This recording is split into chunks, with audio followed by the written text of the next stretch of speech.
If you are driving your car and your brake line snaps, you are in big trouble.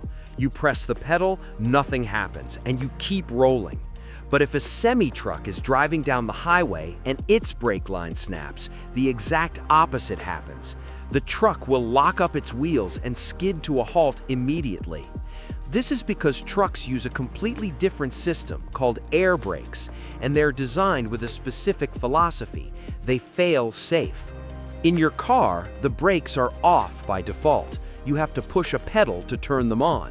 In a heavy truck, the brakes are on by default. Massive, powerful springs are constantly pushing the brake pads against the wheels. The truck cannot move in this state. To get the truck moving, the driver has to pump compressed air into the system. This air pressure pushes the springs back, releasing the brakes. This means that air isn't used to stop the truck. Air is used to let the truck move.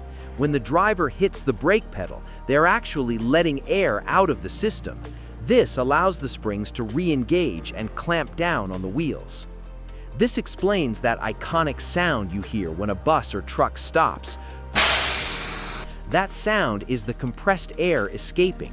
Since the system uses air from the atmosphere, it constantly compresses new air. But air contains moisture. If water builds up in the brake lines, it could freeze and block the system, so the truck has an air dryer. That loud sneeze you hear is the automatic valve purging water and contaminants out of the tanks to keep the air dry. Why do we do it this way? Because heavy vehicles are dangerous. If a hydraulic line breaks in a car, you lose your brakes. If an air line breaks in a truck, the air pressure drops to zero. Since there's no air to hold the springs back, the mechanical springs instantly snap the brakes shut. It ensures that if the system breaks, the monster stops.